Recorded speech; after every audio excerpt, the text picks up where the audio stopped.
Hello viewers, welcome to my channel. Saint মার্টিনের তৃতীয় ভিডিওতে আপনাদের সবাইকে স্বাগতম। আমরা এখন আছি প্রবালদ্বীপ সেন্ট মার্টিনে। আমরা আমাদের হোটেল রুম থেকে বের হলাম। আমাদের হোটেলটি দেখতে পাচ্ছেন, এটি একটি সিমসাম পরিবেশের হোটেল। নতুন হওয়া সত্ত্বেও হোটেলটি বেশ ভালো। এখানে বিভিন্ন রুমে বিভিন্নভাবে থাকার পরিবেশ রয়েছে। কাপল রুম, তারপরে ব্যাচেলার রুম। আমরা একটি ব্যাচেলার রুম নিয়েছি। এক রুমে আমরা ডাবল বেডের দুটি বেডে 4 জন থাকছি। আমাদের ভাড়াও তুলনামূলকভাবে তেমন বেশি নয়। 2 দিনের জন্য আমাদের কাছ থেকে মাত্র 3000 টাকা চার্জ করা হয়েছে। এরকম ভাবে আপনারা থাকতে পারেন এখানে এসে। আমরা এখন যাচ্ছি সেন্ট মার্টিনের মেন যে বিচ পয়েন্ট আছে সেখানে। আমাদের হোটেল থেকে মাত্র 1 থেকে 1.5 মিনিটের ব্যবধানে আমরা মেন বিচে যেতে পারি। এই জন্য আমাদের হোটেলের লোকেশনটা খুবই ভালো। লাইট হাউসের পাশে হয়, এটি বাজার থেকেও খুব কাছে। আমাদের হোটেলের নাম হচ্ছে নিজুম বাড়ি। এটি আপনার যে লাইট হাউস আছে, সেন্ট মার্টিনের একমাত্র লাইট হাউস, সেটির একবারে সাথেই। এখানে সেন্ট মার্টিন জেটিঘাট থেকে যে কোনো ভ্যান, রিক্সা, অটো যেভাবে আপনারা চান এখানে আসতে পারেন। আমাদের ফরিদপুরের মালিকানাধীন এই হোটেলটি আমাদের কাছে খুব নিরিবিলি, সিমসাম, খুব ভালো লাগছে। আপনারা যদি আসতে চান তো আসতে পারেন। আমরা এখন প্রবেশ করলাম সেন্ট মার্টিনের যে বিচ আছে সেখানে। আপনারা দেখতে পাচ্ছেন আমাদের হোটেলের এই পাশে, এই প্রান্তে হলো আপনার হুমায়ুন আহমেদের যে বাড়িটি আছে, সে বাড়িটি। হুমায়ুন আহমেদের বাড়ির নামটি হচ্ছে সমুদ্র বিলাস। আপনারা হয়তো বুঝতে পারতেছেন আমাদের লোকেশনটা কোথায়। এখান থেকে আমরা বিচের যে প্রাকৃতিক সৌন্দর্য সেটা উপভোগ করতেছি। এই সাইডটায় হচ্ছে হোটেল আটলান্টিক, একটি পপুলার রিসোর্ট অ্যান্ড হোটেল হয়। এটা মোটামুটি স্বনামধন্য একটি জায়গা সেন্ট মার্টিন দ্বীপের। এখন আমরা দ্বীপটি হেঁটে যাচ্ছি এবং উপভোগ করতেছি। আশেপাশে প্রচুর মানুষ ছবি তোলার জন্য এবং ঘুরতে আসছে। শেষের দিকে হয় দ্বীপটিতে একটু লোকারণ্য বেশি, কিন্তু আমাদের কাছে ভালোই লাগতেছে। আপনারা এখন দ্বীপটি দেখতে পাচ্ছেন, সবাই প্রবালের উপরে বসে ছবি তুলতেছে, ঘুরতেছে, ফিরতেছে। আমরাও প্রচুর এনজয় করতেছি।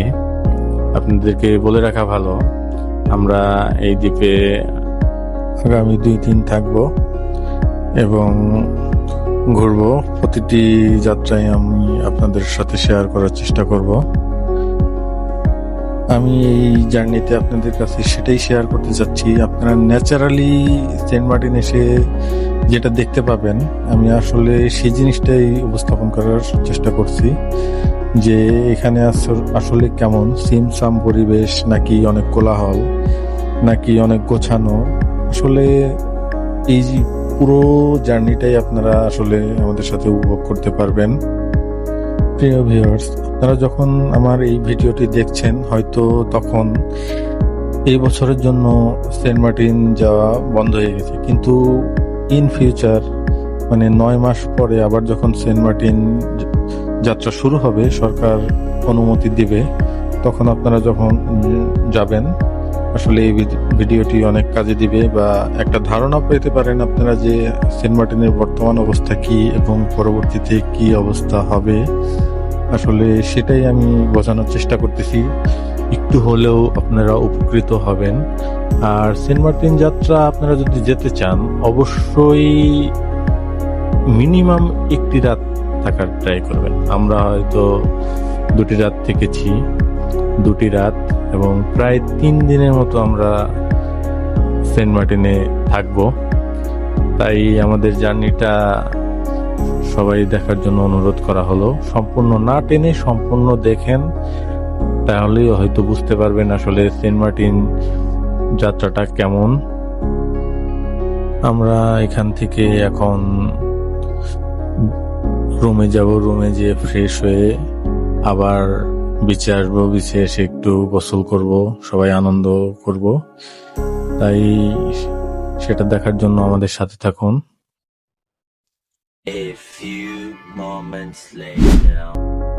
প্রিয় ভিউয়ার্স, আমরা এখন সেন্ট মার্টিন দ্বীপের মেন যে বিচ, সেই বিচে নামবো। সেই জন্য রুম থেকে চেঞ্জ হয়ে এসেছি।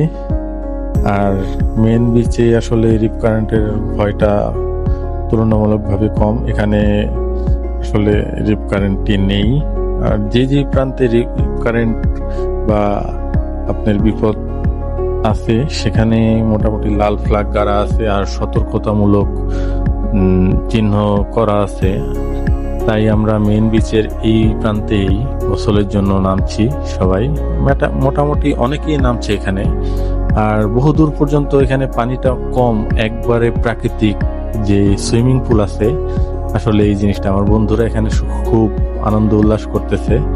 আর দূরে ট্রলার গুলো দাঁড়িয়ে আছে, ওটাও মোটামুটি বুক পানির সমানে। আসলে নিরাপদ জায়গায়, ওর একটু সামনেই হয়তো বিপজ্জনক স্থান। এই জন্যই আমরা এখানে এই পর্যন্তই আর কি নামবো এবং গোসল করব। মোটামুটি সবাই অনেক উৎফুল্ল। আসলে আশেপাশে অনেক লোক আছে, আমরা খুব শান্তিতে এখানে গোসল করতেছি। আপনারা বুঝতে পারতেছেন আমাদের দেখে। প্রিয় ভিউয়ার্স, আমরা এখন দুপুরে গোসলের পরে রেস্টুরেন্টে এসেছি মাছ ভাজা এবং ভাত খাওয়ার জন্য। আমাদের হোটেল থেকে মাত্র 1 মিনিটের দূরত্বে এই রেস্টুরেন্টটি। আর এই রেস্টুরেন্টের খাবারের মান অত্যাধিক ভালো। আমাদের হোটেলের মালিক কথা বলে গিয়েছেন এই হোটেলের মালিকের সাথে যে আমাদের যেন কোনো রকম আপ্যায়নে ত্রুটি না হয়। এখান থেকে আমরা বারবিকিউ বা যত রকম খাবার আছে মোটামুটি এখান থেকে খেয়েছি, কারণ খাবারের মানটা অনেক ভালো লেগেছে আমাদের কাছে। আমরা মাছ ভাজা, বারবিকিউ টোটালি এইখান থেকেই খেয়েছি। এখান থেকে খাবার খেতে প্রতিজনের এক বেলায় 200 থেকে 250 টাকা এবং ম্যাক্সিমাম 400 টাকা পর্যন্ত আপনারা খেতে পারবেন। সকালের নাস্তা 100 থেকে 150 টাকার মধ্যেই সম্ভব। তাই আপনারা বাজেট ফ্রিলিভাবে এখান থেকে বাজেট করেও খেতে পারবেন। এবং সবাই মিলে আসলে 4-5 জন খেলে আসলে জিনিসটা টাকা হিসেবে কম পড়ে। আমি সেভাবেই সাজেস্ট করবো আপনাদেরকে যে একবারে সবাই মিলে করে খাওয়ার চেষ্টা করবেন। আর একা যদি খেতে চান তাহলে হয়তো বাজেট ফ্রিলি 200 থেকে 250 টাকার মধ্যেও খাওয়া সম্ভব। তাই আপনারা এভাবে খেতে পারবেন। আর প্রধান কথা হলো সেন্ট মার্টিনে এসে যারা সি ফুড খান নাই, তারা আসলে অনেক বড় একটা জিনিস মিস করেছেন। আমি আপনাদের কাছে আমরা এই যাত্রায় যা যা খেয়েছি, মোটামুটি মাছ ভাজা, বারবিকিউ, মোটামুটি তা একটু দেখানোর চেষ্টা করলাম যে এই খাবারগুলো এখানে খুবই সুস্বাদু হয়। আপনারা আসলে এখানে খেতে পারেন। আমরা এরপরে পরদিন সকালে যাচ্ছি সেন্ট মার্টিনে, সে আলোচিত পয়েন্ট সেরা দ্বীপে। পরদিন ভোর 6টার সময় আমরা অটো যোগে সেরা দ্বীপের উদ্দেশ্যে রওনা দিয়েছি। এখান থেকে অটো ভাড়া হচ্ছে প্রতিজন 150 টাকা থেকে 200 টাকা করে তারা চায়। আপনারা একটু দামাদামি করে 100 থেকে 150-র মধ্যে যাওয়ার চেষ্টা করবেন। আমরা 4 জন ছিলাম, 500 টাকায় আর কি অটোটা রিজার্ভ করেছি। যাব এবং আসবো আপ ডাউন হিসেবে। আমরা যাব সেরা দ্বীপের ওইখানে নামবো, ঘুরবো, তারপরে আমাদের ওরা 2 ঘন্টা সময় দিবে, তারপর আবার আমাদের নিয়ে আসবে। এটাই ওদের সাথে আমাদের কন্ট্যাক্ট ছিল। আমরা এখন সাগর পাড় দিয়ে কেয়া বনের পাশ দিয়ে যাচ্ছি সেরা দ্বীপের উদ্দেশ্যে। এখানের পরিবেশটা খুব সুন্দর। এক পাশে আপনি কেয়া বন বা পাহাড়ি হালকা অনুভূতি পাবেন, আর আরেক পাশে আপনি পাবেন এরকম দৃশ্য। এই দৃশ্যটা একটি অপরূপ দৃশ্য। এক সাইডে আপনি কেয়া বন আর অন্য পাশে প্রবাল বিস্তৃত বীচ। আসলে একটি অনন্য অনুভূতি। সূর্য কিছুক্ষণ আগে উঠেছে, আসলে এখনো সম্পূর্ণ তার তেজ দেখাতে পারিনি। আমরা তার পাশ দিয়ে যাচ্ছি। প্রচুর প্রবাল আছে এখানে। আসলে মহিমান্বিত একটি পরিবেশ সৃষ্টি হয়েছিল। আমরা এর মধ্য দিয়ে আস্তে আস্তে ছেড়া দ্বীপের কাছে যাচ্ছি। হয়তো জানি না ছেড়া দ্বীপে কি যেতে পারবো কি পারবো না, কারণ ওখানে আসলে সরকারের বিধিনিষেধের কারণে অনেক কড়াকড়ি আরোপ করা হয়েছে যে ছেড়া দ্বীপে পরিবেশগত কারণে যেতে দিচ্ছে না।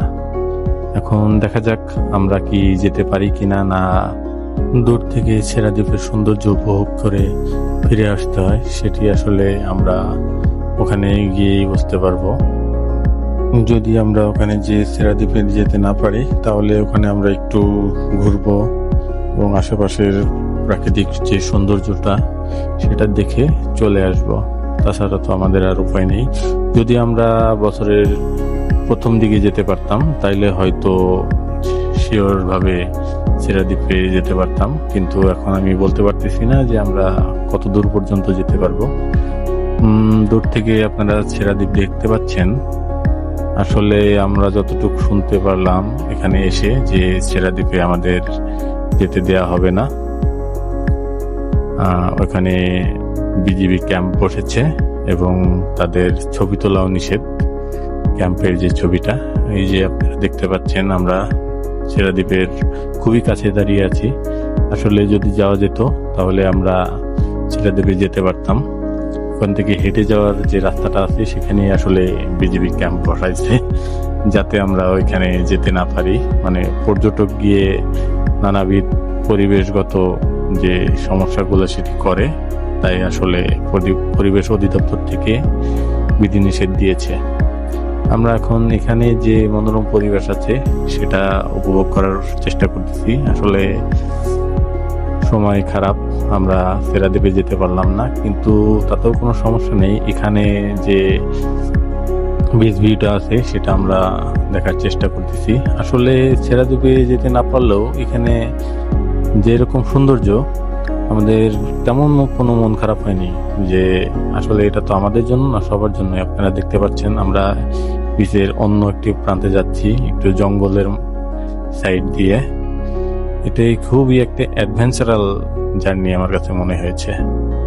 হাঁটতে হাঁটতে প্রবালের উপর দিয়ে আমি এই বিচের একবার শেষ প্রান্তে যাওয়ার চেষ্টা করতেছি। এখানে আপনারা দেখতে পাচ্ছেন যে এখানের ভিউটা কেমন, এবং আমার কাছে সবচেয়ে সুন্দর জায়গার মধ্যে এটি একটি মনে হয়েছে। যে এখানে থেকে সূর্যোদয় যেভাবে দেখা যায় আসলে অন্য কোনো প্রান্ত থেকে এরকম ভাবে দেখা যায় না। আর এখানে আসলে গেলে বাইরের দেশে আমরা যেরকম একটা ভিউ পাই, আসলে এই সাগরের প্রান্তে, নীল সাগরের প্রান্তে যে পরিবেশটা আসলে এখানে কেমন। আর আপনারা এর উপর দিয়ে হাঁটতে গেলে একটু সাবধানে, প্রত্যেকটা প্রবালই কিন্তু এখানে স্লিপ করে এবং আপ ডাউন করে, কারণ জোয়ারের সময় এখানে প্রচুর পানি থাকে, এটা দেখাই যায় না। এখন ভাটা, আস্তে আস্তে জোয়ার লাগতেছে, ঢেউ আসতেছে, জোয়ার লেগে যাবে। আমরা আসলে ভাটার সময় এখানে এসেছি, দেখতেছেন এরকম পরিবেশ। এখান থেকে ফিরে আমরা উত্তর বিচে যাওয়ার চেষ্টা করব, সেখানেও আমরা অটোর মাধ্যমে যাব। আর আমাদের অটোটা আমাদের জন্য ওয়েট করতেছে। আমরা এখন উত্তর সাইডে যে বিচ, সেই বিচে যাওয়ার জন্য এগিয়ে যাচ্ছি। মোটামুটি প্রাকৃতিক যে সমুদ্রের সাইডে যে প্রাকৃতিক যে সৌন্দর্য সেটা উপভোগ করতে করতে আমরা আবার সেই শহরের দিকে যাচ্ছি। শহর থেকে আমরা আবার উত্তর সাইডে যে বিচটা সেখানে যাব, সেখানে যে মনোরম পরিবেশ সেটা দেখার চেষ্টা করব। আজকে আমরা সারাদিনই ঘুরবো, কারণ কালকে আমাদের চলে যেতে হবে। কালকে বিকেল 4টার সময় আমাদের শিপ, যেটা পূর্ব নির্ধারিত ছিল। আজকে এবং আগামীকালকেই এবছরের জন্য, আসলে এই সিজনের জন্য শেষ সেন্ট মার্টিন যাত্রা।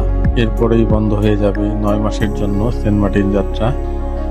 আগামীকালকে যে শিপটি আসবে সেটি হবে এই বছরের জন্য শেষ যাত্রা, এবং 31 জানুয়ারি শেষ শিপ আসবে, খালি শিপ আসবে এবং সকল টুরিস্ট যাত্রীদের সেন্ট মার্টিন থেকে নিয়ে যাবে।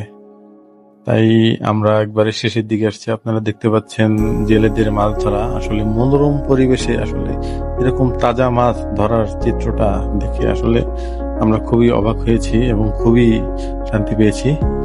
দেখতে দেখতে আমরা চলে আসলাম তোর সাইডের যে মনোরম পরিবেশের বিচটা, আমরা সেই সাইডে। এখানে কিছু কটেজ এবং গেস্ট হাউস আছে যা আসলে কাপলদের জন্যই বেশি মানানসই, আমাদের মতো ব্যাচেলারদের জন্য আসলে না, কিন্তু খুবই সুন্দর। এইসব বিচে আপনারা প্রাইভেটলি থাকতে পারবেন। আর এখানে যে কটেজগুলো আছে সেখানে আপনারা সব রকম সুযোগ সুবিধা পাবেন। এটা আসলে বাজার থেকে মেন যে জেটি ঘাট সেখান থেকে নারকেল জিঞ্জিরা থেকে মোটামুটি অটো ভাড়া 200 থেকে 300 টাকা।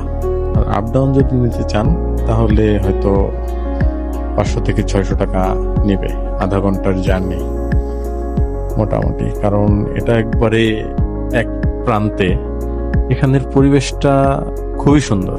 আমরা এসে খুবই অবাক হয়েছি যে আসলে এখানে আমাদের আরো আগে আসা উচিত ছিল।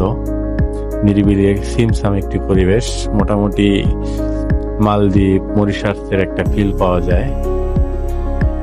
আমরা এখানে আছি মোটামুটি কেয়া বনের পাশ দিয়ে হেঁটে যাচ্ছি, খুবই সিমসাম। এই যে একটি কাপল দেখতে পাচ্ছেন আপনারা, তারা ছবি তুলতেছে। মোটামুটি প্রবালের যে আসল চিত্র আসলে আমরা এই সাইডটাতে এসে দেখতে পেয়েছি। নির্জন নিরিবিলি পরিবেশের মধ্যে এখানে কিছু দূর পরপরই কিছু কটেজ এবং রেস্ট হাউস আছে, যা আসলে একটু ব্যয়বহুল। আমাদের মতো যারা ব্যাচেলার এসেছেন তাদের জন্য একটু ব্যয়বহুল। তাই যারা ফ্যামিলি ট্যুর করতে যাচ্ছেন তারা আসলে এইসব সাইডে থাকতে পারেন। আমরা এখানে মোটামুটি আপনাদের দেখানোর চেষ্টা করছি এটা কতটুক নিরিবিলি এবং কোলাহল মুক্ত পরিবেশ। মেন বিচের মতো অত হইচই নেই, আর সৌন্দর্যটা আসলে খুবই সুন্দর। আমরা ওখানে মোটামুটি ঘন্টাখানিক ঘোরার পরে আমরা আসলে আমাদের হোটেলের দিকে যাচ্ছি।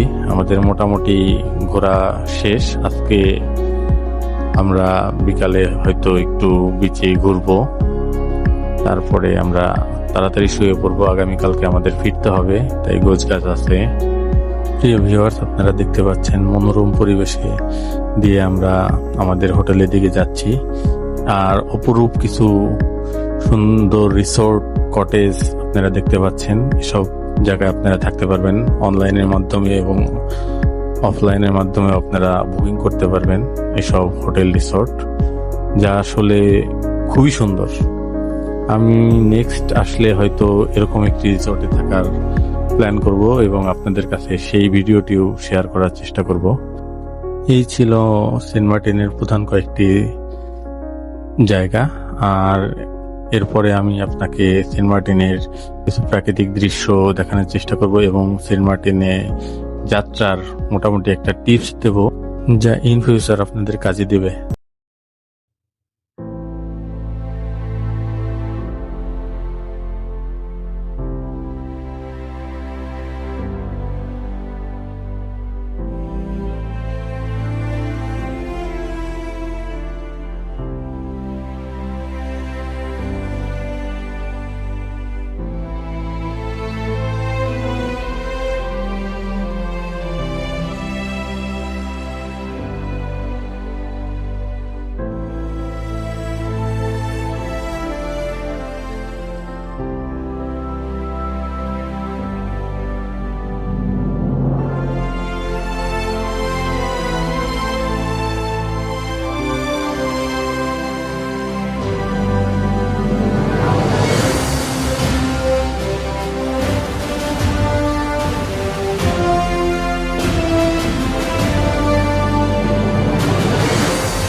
ভিউয়ার্স, 2 দিন সেন্ট মার্টিনে থাকার পর আমরা আজকে ফিরে যাচ্ছি।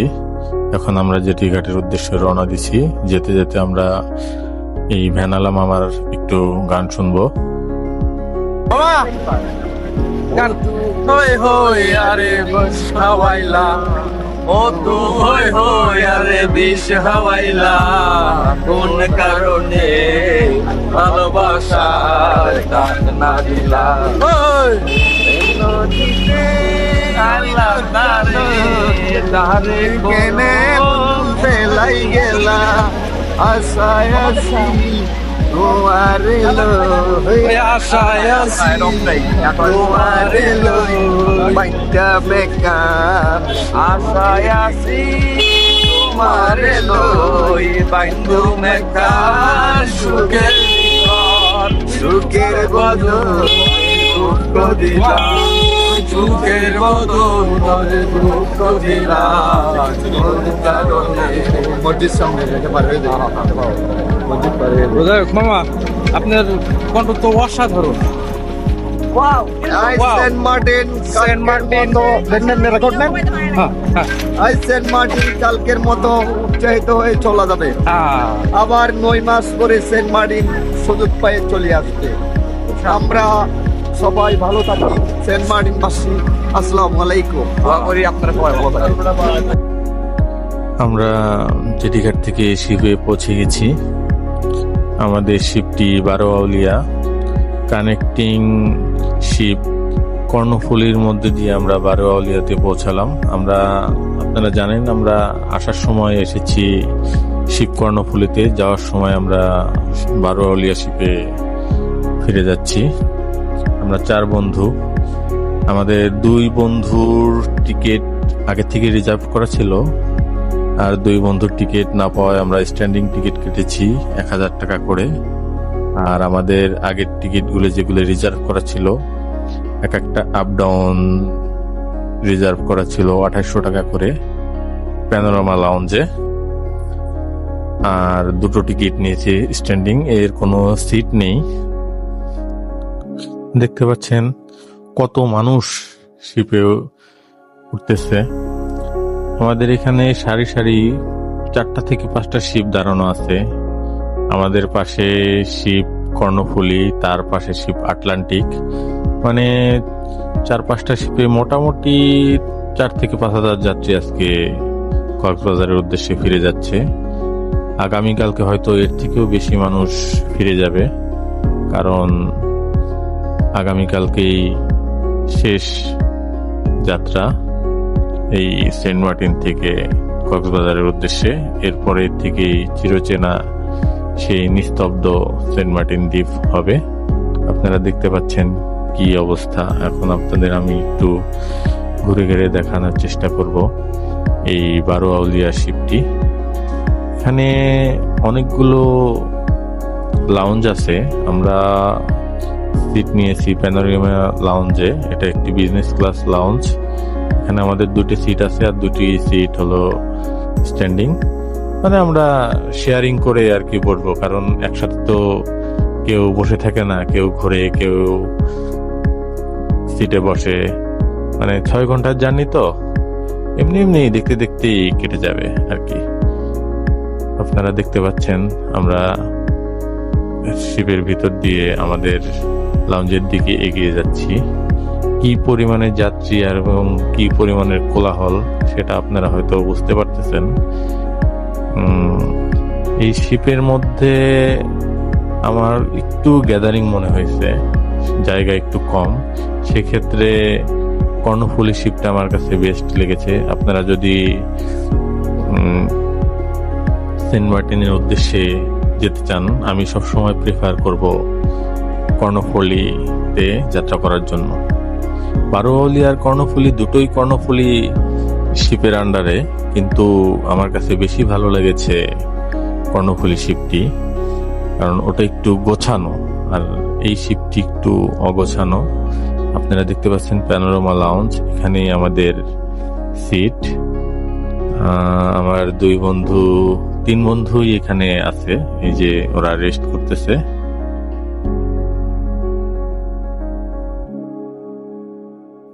সিটে ব্যাগ রেখে আমি একটু বাইরের দিকে যাচ্ছি। জাহাজটা আপনাদের একটু ঘুরে দেখাবো এবং ডেকের উপরে যাওয়ার চেষ্টা করব। আমি একটু দেখি যেতে পারি কিনা। সারি সারি মানুষ আসতেছে, প্রচুর মানুষ উঠতেছে। এখন বাজে বিকাল 4টা। আমাদের শিপটি বিকাল 4টায় ছেড়ে যাওয়ার কথা ছিল, কিন্তু দেখা যাক কতক্ষণে আমরা জেটিঘাট ছেড়ে যাই। হয়তো আধা ঘন্টা 40 মিনিট লেট হইতে পারে আমাদের শিপটি ছেড়ে যেতে, কারণ প্রচুর যাত্রী তো, আর একটার সাথে আর একটা শিপ লাগানো, একটা একটা করে শিপ ছেড়ে যাবে, সেক্ষেত্রে একটু দেরি হতে পারে।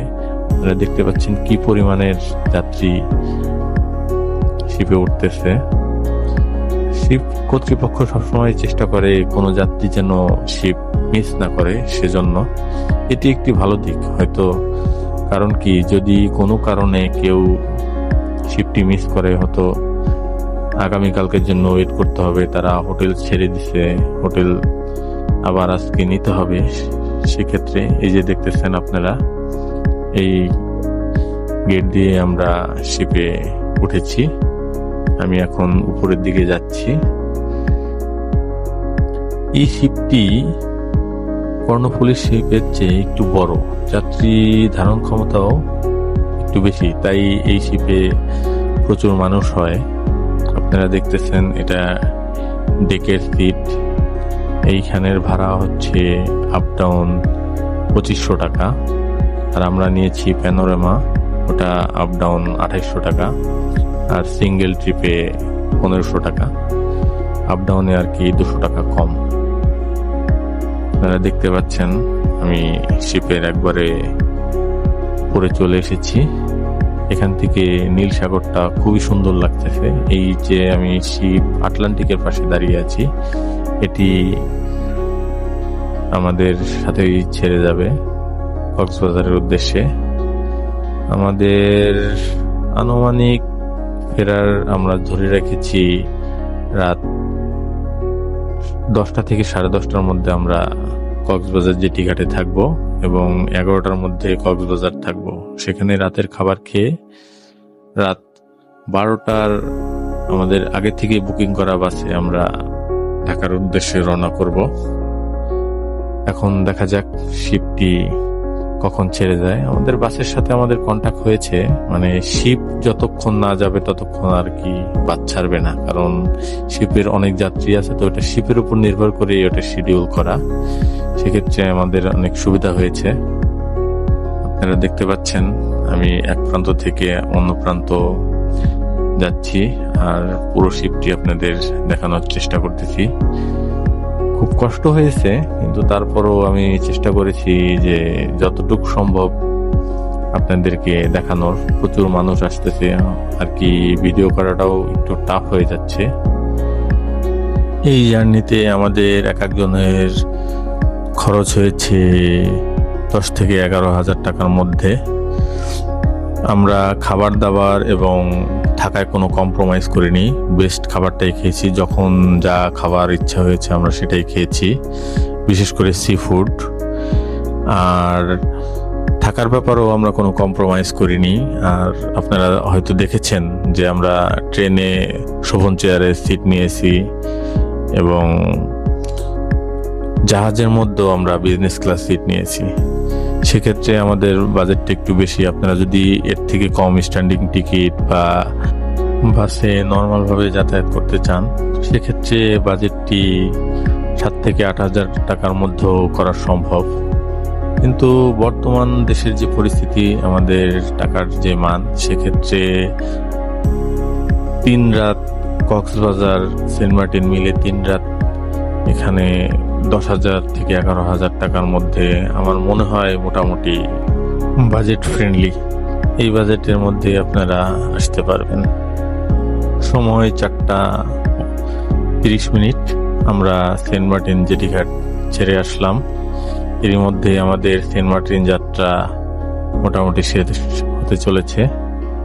আপনারা দেখতে পাচ্ছেন দূরে সেন্ট মার্টিন দ্বীপটি দেখা যাচ্ছে। আমরা এই বছরের জন্য সেন্ট মার্টিন যাত্রা এখানে শেষ করতেছি। আস্তে আস্তে আমরা কক্সবাজার জেটিঘাটের উদ্দেশ্যে যাচ্ছি। আমাদের যাত্রার সাথে সাথে সূর্য অস্ত যাচ্ছে, আপনারা দেখতে পাচ্ছেন। এরই মাঝে জাহাজের পিছন প্রান্তে আমি দুটো গাংচিলের দেখা পেলাম। আসলে আমাদের পিছনে পিছনে আসছে এই কর্ণফুলী শিপটি। আমাদের 5 মিনিট পরেই ছেড়েছে এই শিপটি। আসার সময় আমরা এই গাংচিল দেখার অনেক চেষ্টা করেছি, কিন্তু দুর্ভাগ্যবশত আমরা দেখতে পাইনি। কিন্তু যাওয়ার সময় আমরা দুটি হলেও দেখতে পাচ্ছি গাংচিল। খুব মনোরম পরিবেশে তারা মাছ ধরছে এবং আসতেছে। পরিবেশটা খুবই উপভোগ্য ছিল আমাদের জন্য। আমরা জিনিসটা খুবই উপভোগ করেছি। অনেক গাংচিল না দেখলেও দুটি দেখতে পেলাম, একটি ভাগ্যের ব্যাপার। সবার ভাগ্যে এই জিনিসটা আর কি মেলে না। আমরা সেন্ট মার্টিন যাত্রার একবারে শেষ প্রান্তে আছি। এটি আমার ট্রাভেল প্রথম ভিডিও, তাই কোনো ভুল ত্রুটি হলে ক্ষমা দৃষ্টিতে দেখবেন। আর ইন ফিউচার নতুন কোনো ট্রাভেলিং ভিডিও দেখতে চাইলে আমার ভিডিওটি সাবস্ক্রাইব দিয়ে সাথে থাকুন নতুন ভিডিওটি, তাহলে সাথে সাথে দেখতে পারবেন। আজকে